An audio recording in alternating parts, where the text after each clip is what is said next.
Section 24, Developing a Success Personality. The great steel magnate Andrew Carnegie, who accumulated a fortune of over $500 million at the beginning of this century, starting as a penniless immigrant, once said that, "I will pay more for the ability to get along with others than for any other single skill." And today, in our society, your ability to get along with other people, your social intelligence, is the most valuable, most precious single asset that you have. Not only in terms of your career, not only in terms of your marriage and your relationships, but in terms of your own mental well-being. In this session, we're going to talk about developing a success personality. We're going to talk about developing the quintessence of mental health, which is a positive personality, a positive mental attitude, the kind of person that everybody likes to be around, the kind of person who is welcome everywhere. We said very early in this seminar that 85% of everything that you ever accomplish in life will be as a direct result of how well you get along with other people. That today, even the biggest companies in America are hiring on the basis of personality and attitude rather than on the basis of grades, proficiency, skills, and experience. Why? It's because if the person has the right personality skills, they can learn anything else they need in order to be successful. But if the person has all the skills in the world and a lousy personality, there's no way that they can take the responsibility of changing it. So 85% of our happiness in life, according to the research, comes from happy involvement with other people. Also, 85% of all of our problems in life come from unhappy involvement with other people. The other 15%, in case you're interested, comes from achievement. So it is possible for us to get a certain amount of satisfaction in life from achievement, from success, from making money, building businesses and careers and so on, but most of our happiness is going to come from our relationships. So in this session, we're going to show you how you can dramatically improve the quality of your relationships doing some very, very simple things. We know, with regard to your relationships, that there is a direct relationship between how well you get along with other people and the health of your personality. In fact, everybody wants to have a more healthy personality. So let's look at how you measure healthy personality. What are some of the simple measures? Well, we've talked about several of them in the course of this seminar. Number one measure of healthy personality, of course, is how much you like yourself. How much you like yourself is the core of your personality. People who like themselves a lot have very healthy personalities. Number two measure of healthy personality is how much responsibility you accept. People who accept a lot of responsibility for themselves, who look upon themselves as being the key agents in their lives, people who refuse to blame other people, have very healthy personalities. Another example of healthy personality is how easily you forgive. One of the things that we know is there's a direct relationship, one-to-one relationship, between how freely you forgive and forget when somebody hurts you and how healthy your personality is. Number four measure of healthy personality is what is called positive expectations. The degree to which you look for the good in everything and everybody around you. People who have a propensity to look for the good are truly healthy people. And the fourth measure, or the fifth measure of healthy personality, is what we're talking about today, is how well you get along with others. How well you get along with others. As a matter of fact, you really cannot have a healthy personality in isolation of your relationships with other human beings. Wonderfully enough, there is a law of reciprocity in this, is that the more you like yourself, the more you like others. The more responsibility you accept, the better you get along with them. The more you freely forgive and forget and refuse to hold grudges, the more it improves the quality of your relationships. The more you look for the good in people and situations, the better you get along with yourself and them. And the better you get along with other people, surprise, surprise, the more you like yourself. So it's a wonderful series of reciprocal relationships. And this brings us to an important law, one of the last laws we'll talk about, probably the last. It's called the law of indirect effort. And the law of indirect effort simply says that in our relationships with other people, we have a tendency to get the things that we want indirectly faster than directly. Now, I can give you a very simple example. If you try to go after things directly in your relationships, often you'll be frustrated, often you'll be humiliated, you'll be embarrassed, and so on. Let me give you a couple of examples. For instance, if you want to impress other people, okay? If you want to impress other people, have you ever tried to impress someone else? Somebody you thought was important or valuable and you tried to impress them? Have you ever tried to impress someone else? What you end up doing is exactly the opposite. But the way that you impress other people is simply this, is be impressed by them. Be impressed by them. If you want other people to be interested in you, what is the way, using the law of indirect effort, what is the way that you get people to be interested in you? Is, of course, be interested in them. If you want people to like you, what's the best way? It's to like them. If you want people to respect you, what is the best way? It's to respect them. In every case, this law of indirect effort works in building our human relationships. One final point. We've talked about some of the mental laws, and I'd like to just refer you to three. One is the law of sowing and reaping. The law of sowing and reaping says the quality of your relationships, what you are reaping in your relationships at any given moment, is a result of what you have sown in those relationships. What you are getting in your relationships has very little to do with the other person or with fate or with background or nature.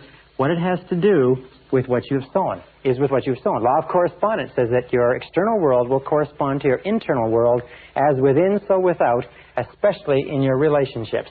And of course, the law of attraction says you always attract to you people who are very much like you are inside. If you want to change the quality of your relationships, the starting point is to change the quality of your relationships with yourself, and your external relationships will mirror that.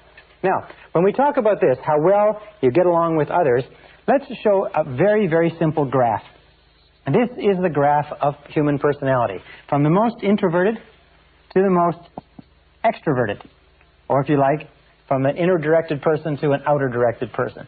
And the person who has a truly healthy personality can get along with a great variety of people going from the median. And the median, of course, is the average personality, not introverted or extroverted. Now, we can superimpose on this, I guess this is the center, we can superimpose on this another graph. And this is the graph of self-esteem, from high self-esteem to low self-esteem. And we find a very interesting thing, and this graph is my own creation. We find that the graph is like this. That if you have a low level of self-esteem, say down here, you don't particularly like yourself or you have feelings of inferiority or negativity, then the number of people that you can get along with will be limited to people who are pretty much in the middle of the spectrum. People who have, if you might call them, very easy to get along with, neutral, bland personalities. However, as you go up the ladder of self-esteem, as you like and respect and accept yourself more and more, the number of people that you can get along with expands. As your level of self-esteem goes up, you can get along with more and more people across this spectrum, if you like. And as you get to the point where you have high levels of self-esteem and self-acceptance, you find you can get along with almost anybody that you meet. And since, of course, the great business of life is getting along with as many people as possible, because the more people you can get along with, the more opportunities you have to live an interesting, fascinating, exciting life. Wonderful thing is, as your self-esteem goes up by working on yourself, the quality of your relationships with others expands. So what is the key to raising your own self-esteem? Wonderfully enough, because of the law of reciprocity, every single thing that you do that raises the self-esteem of someone else raises your own self-esteem at the same time. That means you cannot do anything genuinely kind or generous to raise the self-esteem of other people without raising your own at the same time. If you want to have a truly healthy personality, then you use the law of reversibility.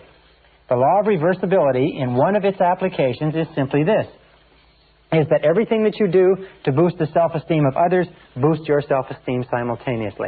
And so what we're going to look at in the rest of this session are what are some of the things that you can do to raise the self-esteem of other people and simultaneously raise your own so that you become a healthier personality. And by the way, there's a direct relationship between happy involvement with other people and long life, health, energy, vitality, resistance to disease, longevity, and everything else. And the key to raising the self-esteem of others is to make others feel important.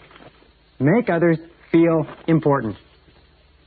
This is and always has been the key to successful human relationships. Mary Kay Ash has a beautiful little analogy. She says she imagines that every person she meets has a sign around their neck that says, "Make me feel important." Every person she meets has this sign and it says, "Make me feel important." And what she does is she responds to that sign. Make others feel important. Treat others well, make them feel important, and surprisingly enough, you will feel important too. The reciprocal principle works. Now, how do we make others feel important? Number one, top of the list, is eliminate destructive criticism. Eliminate destructive criticism. there is nothing that causes a person's self-esteem to go down faster than destructive criticism. Remember, it is destructive criticism in childhood that sets us up for fears of failure, fears of rejection, feelings of inferiority, inadequacy, undeservingness, guilt, and everything else. And most of us are still struggling to get over those feelings because of the inadvertent remarks and comments that our parents made to us when we were young. So eliminate destructive criticism. Never criticize anybody because it devalues them. It kicks the chair out from underneath their self-esteem and makes them feel terrible. Just doing that, making that one change in your life, eliminating destructive criticism, will make you a far more attractive person than you can possibly imagine if you have a tendency toward criticism. Number 2 is be agreeable. Be agreeable. Be agreeable, that means don't argue. I remember when I was a young man, I was very fast-mouthed, if you like, and I used to win arguments. I used to win any argument. I would do my reading, I would do my research, and I would be excellent. I got to the point where nobody could beat me in an argument. And you know something? I also got to the point where I didn't have anybody to argue with. I got to the point where nobody wanted to talk to me. Nobody wanted to have anything to do with me. I never got invited to anybody's house. People wouldn't play with me at school because I was always arguing, and even though I was winning, I was losing. So don't argue. And a way that you avoid arguing is a very, very simple technique. It's this. It is try first to understand. Rather than to be understood, use this law of indirect effort and try first to understand the other person's point of view. What is it that causes the other person to think and feel the way they do? If you disagree with them, the natural tendency of the immature personality is to try to overwhelm the other person with argument. However, the tendency of the mature personality is to take the time to try to understand why the other person thinks and feels the way they do. It could very well be that their reasoning is superior to yours. At the very least, there's a beautiful line that says, "A man convinced against his will is of the same opinion still." One of the most important principles in the development of human personality is the principle of non-resistance. The principle of non-resistance was, if you like, brought to a head by Mahatma Gandhi in India this year, or in this century, when he was able, if you like, to defeat the entire British Empire and take India out of the empire and put it under home rule simply by a process of non-resistance. Jesus said in the Bible, he said, in the New Testament, he said, "Agree with thine adversary quickly." Now, there's several reasons for this. The number one reason is the very best way to keep a positive mind, to be enthusiastic, to be liked, and to like other people is not to get into arguments with them. To do everything possible to avoid an argument. When I first got married, I found that the natural tendency for people when they live together is to get into arguments because you disagree about times and things and so on. But I also found a very neat little thing that has served me well, and that is to agree quickly. When you see an argument coming, back off from it, agree, and try to see the other person's point of view. The place to start with being agreeable and refusing to criticize is where? Of course, it's at home. The interesting thing is, and Emmett Fox says it beautifully, he says, "If you must be rude to strangers, but save your company manners for your family." Naturally, we have a tendency to go out and be very polite to people that we've never seen before and will never see again, and then we come home and we criticize and complain and argue with the people that we love the most. All right, the third principle in making other people feel important, now you don't criticize, now you don't argue, you've now a pleasant, positive personality. The third thing is acceptance. The third behavior. Now, acceptance satisfies one of the deepest of all subconscious cravings. Remember, when we come into the world, what we want more than anything else is to be accepted by our parents, to be unconditionally loved and approved of and accepted by our parents. And when we grow up as adults, we still need that love and approval. And the way that we convey acceptance is very simply this: smile. Whenever you smile at another person, you convey acceptance. As a matter of fact, work in interpersonal psychology and interpersonal dynamics suggests that when two people meet for the first time, and every subsequent time, the very first thing that takes place is a relationship of acceptance or non-acceptance occurs. It's conveyed by body language, by facial expressions, by tone of voice, but until that relationship is established, no other communication takes place. And you can trigger that relationship just simply by smiling and unconditionally accepting another person, no matter who they are. Step number 4 is appreciation. Appreciation, like acceptance, whenever you engage in any kind of appreciation, you raise the self-esteem of the other person. When you smile, by the way, some interesting research seems to suggest that when you smile, not only do you cause the other person to feel positive, but the effort of smiling actually triggers endorphins in the brain and gives you a generalized sense of well-being. And they say even an insincere smile is better than a sincere frown. So smile. Force yourself to smile, and you will find that you can act your way into feeling like smiling just by making a habit of smiling at other people. With regard to appreciation, how do we express appreciation? We use the word thank you over and over again. Saying thank you to your spouse, saying thank you to your children, saying thank you to your coworkers and your subordinates, saying thank you to people in restaurants, saying thank you on a regular basis when you feel it. Expressing gratitude raises people's self-esteem like the mercury in a thermometer on a hot day. And you'll find that the most powerful men and women, the most successful men and women, tend to be very gracious and they tend to be very courteous. The television characterizations or caricaturizations of men and women who are powerful but who are peremptory and push people around are not very close to the real world, because people become powerful and successful to the degree to which they get the cooperation of other people. And people only have a tendency to cooperate with others if the others are the type of people that they like to work with. So be gracious, be courteous, be appreciative, say thank you. Thomas Carlyle once said that you can tell a big person by the way they treat little people, and that's very true. Number 5 is admiration. Admiration means admiring the traits of another person. If the person is industrious or punctual or hardworking or accurate, or admiring the possessions of another person. You see, we get emotionally involved and bound up in our characters and our personalities. And when somebody recognizes and acknowledges it and admires it, we feel tremendous. We get caught up in our possessions. We're proud of our homes, our cars. We're proud of our watches, our shoes. We're proud of our children. We're proud of our offices. And if a person says, boy, that looks nice, or that's a great-looking car, or that's a beautiful house, or this is a lovely living room, or that's an excellent suit, anything that we say, as long as it is sincere, I never say anything that's insincere, because people are very, very smart. They can detect insincerity. Remember, Abraham Lincoln said, everybody likes a compliment. Everybody likes a compliment.